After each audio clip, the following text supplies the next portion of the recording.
Caldwell Station hung in the blue shimmer of the Tau Cygni Nebula, a lonely ring-shaped research outpost orbiting a quiet red dwarf.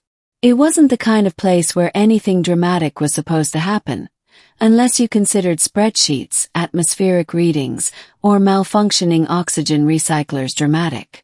I didn't. I had been stationed there for 6 months, and the most exciting thing I'd encountered was a faulty plasma drill that changed the night the Saravathi arrived. I was in the observatory module, cataloging nebular particle drift, when the alarm flared. A soft, ascending chime meant not to startle researchers into dropping expensive instruments. The holographic interface ignited to life, painting the room with amber light. Unidentified vessel approaching. No IFF signature detected. Blinked. Well, that's new. The vessel materialized out of the nebula like a shard of starlight. Sleek, iridescent, impossibly smooth, as if grown rather than constructed. Drifted closer, silent. Then, without warning, it projected a docking request. I hesitated only a moment before granting permission. Protocol said to wait for backup. My curiosity argued otherwise. And curiosity won. The airlock cycled. Mist swirled. And then she stepped inside. Tall, lithe, and shimmering faintly. Her skin carried the same iridescence as her ship, shifting between colors like liquid opal. Her hair flowed in gentle waves as if underwater. Her eyes, large, silver, reflective, settled on me with an intensity that felt like being scanned and read all at once. "I am Lyra of the Saravathi," she said. Her voice chimed like crystalline wind. "Do not fear. I come seeking assistance." I swallowed. Assistance with what? Her gaze flickered, almost nervous, almost hopeful. Understanding. The beginning of an impossible alliance. Lyra explained that her people lived within the nebula in biotechnological star structures, rarely leaving. She described them as harmonists, a civilization that sought balance with cosmic forces. Something had disrupted the nebula's energy currents, an instability introduced by an unknown object drifting deep inside it. "We believe it is artificial," Lyra said. "And dangerous." She needed my help because, for reasons she wouldn't explain at first, she believed humans were responsible for the object, either through intent or accident. I was the only representative of humanity within range. I should have called Earth Command. Reported immediately. Followed protocol. Instead, I found myself saying, "Show me." Her entire expression brightened like a star igniting. Through the nebula, Lyra's ship felt alive. Its corridors undulated slightly, warm to the touch, like pulse and breath hummed through every surface. She explained that Saravathi vessels were symbiotic, bonded to their pilots. As we soared into the glowing expanse, she sat beside me near the command core, our fields overlapping, what she described as the space of intention.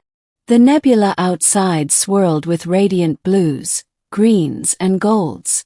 Our proximity intensified an odd connection. Not telepathic exactly, but emotional resonance.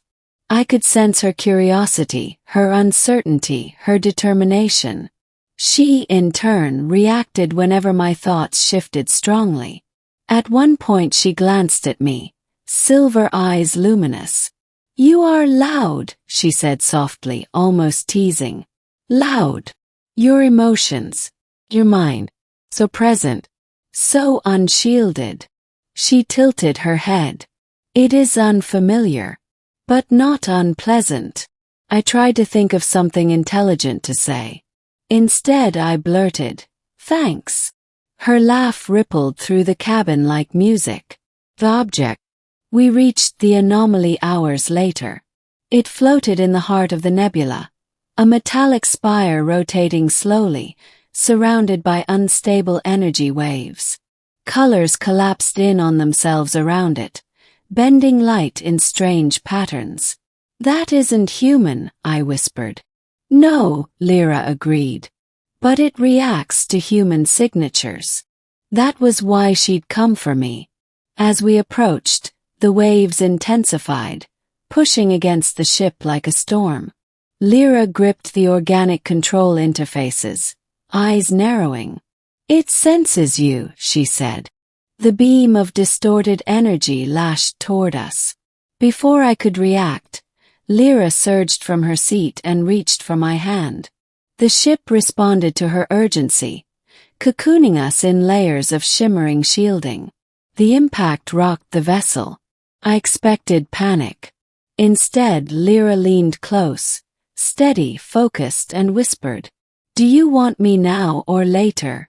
Froze. What does that mean? Her cheeks flushed a pale violet. "It is an idiom. Coordination protocol. It means, do you require my direct support immediately, or after you attempt your own solution first?" My relief turned into a laugh. "Now. Definitely now." She nodded sharply and plunged us forward. The middle, a convergence of wills. As Lyra guided the ship closer, I realized the anomaly was responding to my presence because its signal parameters matched some aspects of human scientific coding, perhaps from early interstellar probes. My training in xenotechnology kicked in. If I could decipher the resonance values, I might neutralize it. But doing so required synchronizing with Lyra's ship, mentally, emotionally, intentionally. The Saravathi didn't use conventional controls. They interfaced through biofeedback and shared focus. "I must link with you," Lyra said gently. "It may feel overwhelming." "I trust you," I replied. Her breath caught, a shimmering tremor across her entire form. Not fear. Something closer to awe. The ship hummed in response. We connected through the neural interface. Hands touching the living control surfaces, minds aligning within the ship's bioluminescent field. Sensations flooded me. Lyra's calm resolve, her deep-rooted harmony with cosmic currents, her growing curiosity about me. Together, we directed our focus toward the spire. A harmonic frequency built through the ship, combining human mathematical structures with Saravathi emotional resonance. The anomaly resisted, buckled, then finally cracked in a cascade of collapsing light. The nebula shivered, and then returned to balance. We had done it. The ending, a choice between worlds. We drifted in silence afterward, watching the restored glow ripple around us. Lyra exhaled softly. "You changed the outcome," she said. "We did," I corrected. Her eyes met mine. The glow in them softened. "When you said you trusted me," I trembled. No Saravathi forms a bond so quickly. Yet. She hesitated. "I do not wish for this connection to end." Back at Caldwell Station she would depart. Her mission completed. Her presence would fade into the nebula. And my life would return to data logs and failing equipment. Unless I chose otherwise. "Lyra," I said quietly, "do you want to stay? Or should I come with you?" She stepped closer, close enough that the nebula's colors reflected in her silver eyes. "Now," she whispered, echoing her earlier question, but this time with unmistakable emotion. "If you wish it, choose now." I felt the resonance between us, the harmony we had shaped together. The nebula called through her, brilliant and alive. "I'm coming with you," I said. The tremor of emotion that rippled through her lit the entire cabin. And as her ship carried us back into the shimmering heart of the nebula, I realized I had crossed the greatest boundary of all, not between stars but between hearts.